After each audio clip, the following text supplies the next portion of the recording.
Alors, correction du 101, page 260. Donc, on vous donne une fonction 2x ln de x plus x, la courbe représentative.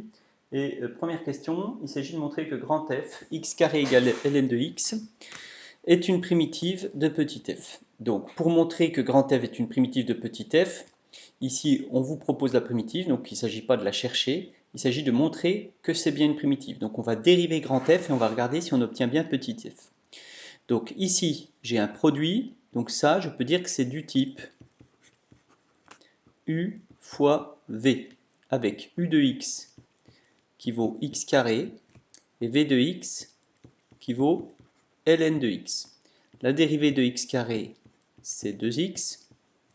La dérivée de ln de x, c'est 1 sur x. Donc, je sais que la dérivée de u fois v, c'est u'v plus uv'. Je peux le remettre ici. u'v plus uv'.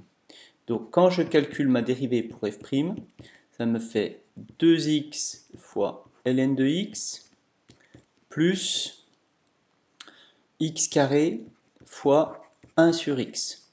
Ça nous fait 2x ln de x plus, alors le x carré va se simplifier avec le x et va rester x.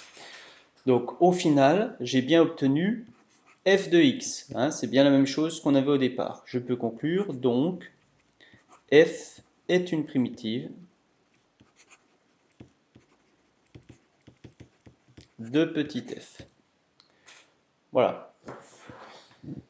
Deuxième question. Alors, j'efface ça. Deuxième question. Calculer l'intégrale a égale intégrale de 1 à 2 de 2x ln de x plus x dx. 2x ln de x plus x dx. Donc ça, en fait, c'est bien l'intégrale de 1 à 2 de f de x dx. C'est ça qu'on nous demande. Comme on a trouvé une primitive de f, je peux directement la mettre ici entre crochets, et ça me fait entre 1 et 2.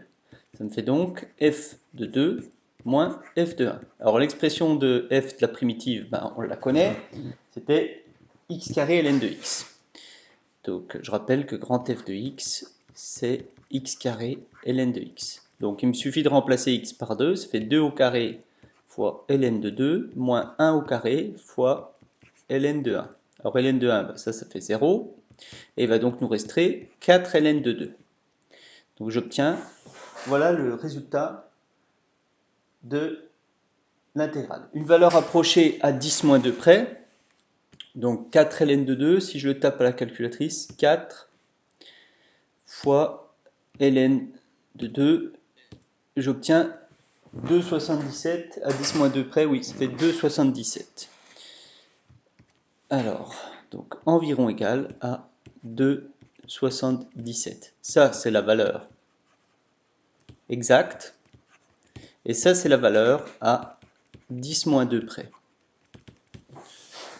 Donc ça termine la question 2. À quoi cette intégrale correspond-elle sur le graphique ci-dessus? Alors, ici, on va répondre d'abord en français.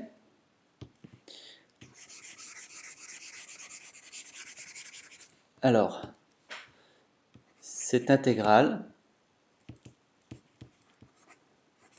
est l'aire en unité d'air de la partie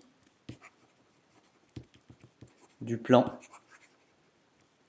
C'est quelque chose qu'il faut apprendre à dire, comprise entre l'axe des abscisses, et ça vous savez bien ce que c'est, l'axe des abscisses, la courbe f, et quand on est compris entre les deux, c'est-à-dire les droites d'équation x égale 1 et x égale 2. Les droites d'équation x égale 1 et x égale 2, si je veux les tracer, c'est les droites qui sont comme ça. Ouais. Ça, c'est x égale 1 et ça, c'est x égale 2. Vous voyez, c'est les droites qui sont verticales. Et donc, la partie qui convient, eh bien, c'est cette aire-là que je vais assurer. C'était demandé après. Voilà. entre l'axe des abscisses, la courbe et les droites d'équation x égale 1, x égale 2. Voilà ce qu'on vient de calculer, qui vaut environ 2,77. Et ça termine l'exercice 101.